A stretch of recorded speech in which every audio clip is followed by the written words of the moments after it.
Capítulo 3. Volvió al hotel para cenar. Sin duda, habría podido ocupar su lugar habitual en la mesa principal, pero renunció a ello y se mantuvo aparte. Comer, en aquel momento, no carecía de importancia. Por un lado, era tentador, porque así se mostraba todavía libre de volver atrás. Pero por otra parte era malo, pues corría el riesgo de reconquistar su libertad a un precio demasiado bajo. Prefirió, por tanto, adoptar una actitud menos franca y avanzó algunos pasos para ver cómo los demás aceptaban su nueva manera de ser. Para empezar, escuchó.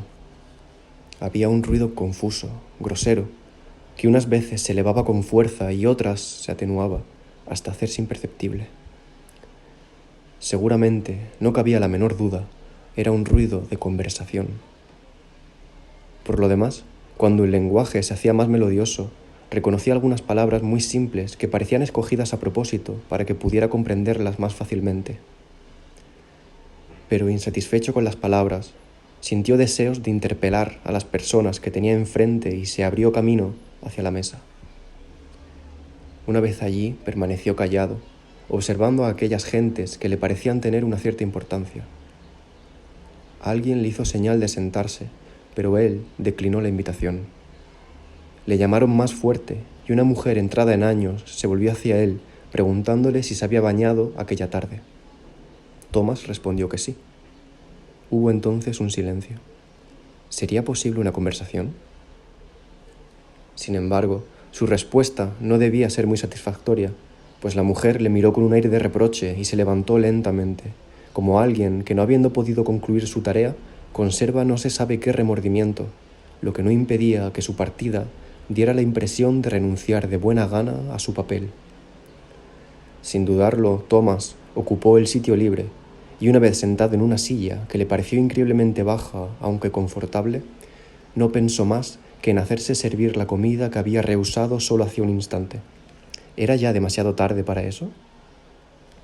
Le hubiera gustado consultar este punto con las personas presentes. Evidentemente no se mostraban respecto a él francamente hostiles. Podía incluso contar con su benevolencia, sin la que no habría sido capaz de permanecer un solo segundo en aquella sala.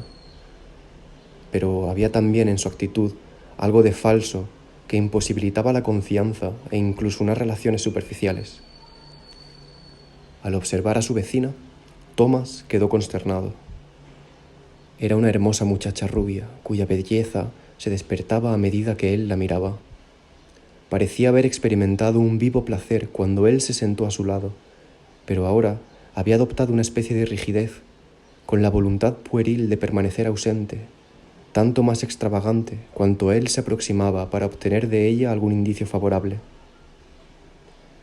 Continuó, sin embargo, mirándola, pues toda su persona, iluminada con una luz extraordinaria, le atraía, y oyendo que alguien la llamaba Anne con una voz aguda, y al ver que ella, de repente, levantaba la cabeza, presta a responder, se decidió a actuar y con toda su fuerza golpeó la mesa. Error de táctica, sin duda, un gesto poco afortunado. El resultado no se hizo esperar. Uno tras otro, como indignados por una extravagancia que no podía tolerarse más que ignorándola, se fueron encerrando en una reserva contra la que no había ya nada que hacer.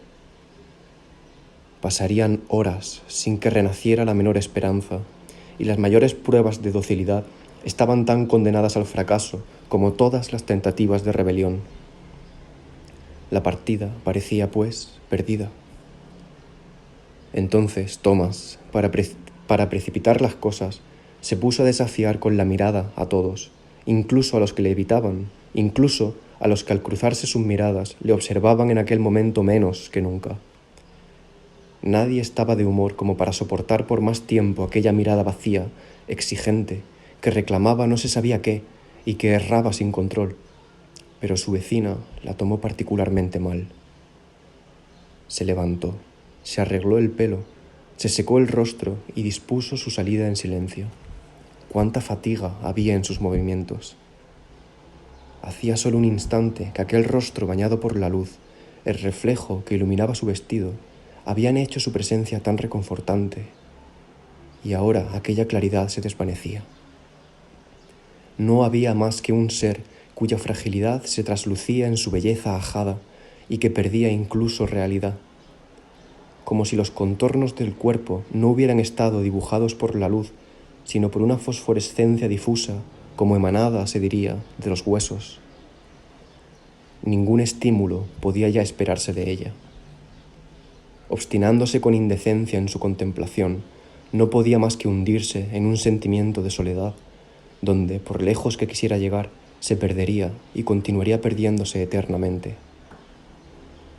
A pesar de todo, Thomas no se dejó convencer por simples impresiones. Se volvió intencionadamente hacia la muchacha, aunque de hecho no le había quitado los ojos de encima. A su alrededor, cada cual se levantaba en un desorden y un barullo desagradables. Se levantó a su vez y en la sala, sumergida ahora en la penumbra, midió con la mirada la distancia que debía franquear para alcanzar la puerta. En aquel instante se iluminó todo. Las lámparas eléctricas brillaron, alumbraron el vestíbulo, irradiaron al exterior desde el que daba la impresión de entrarse como a un espesor cálido y pastoso. En el mismo momento la muchacha le llamó desde fuera con una voz decidida, casi demasiado fuerte, que resonaba de una manera imperiosa, sin que pudiera distinguirse si esta fuerza venía de la orden transmitida o únicamente de la voz, que lo tomaba demasiado en serio. El primer movimiento de Thomas, muy sensible a esta invitación, fue obedecer y precipitarse al espacio vacío. Después, cuando el silencio cubrió la llamada, ya no estuvo tan seguro de haber oído realmente su nombre y se limitó a escuchar con la esperanza de que le llamarían de nuevo. Mientras escuchaba, pensó en el distanciamiento de todas aquellas personas, en su mutismo absoluto, en su indiferencia. Era puro infantilismo esperar ver todas las distancias suprimidas por una simple llamada. Era incluso humillante y peligroso. Levantó la cabeza y al constatar que todo el mundo se había ido, abandonó a su vez la sala.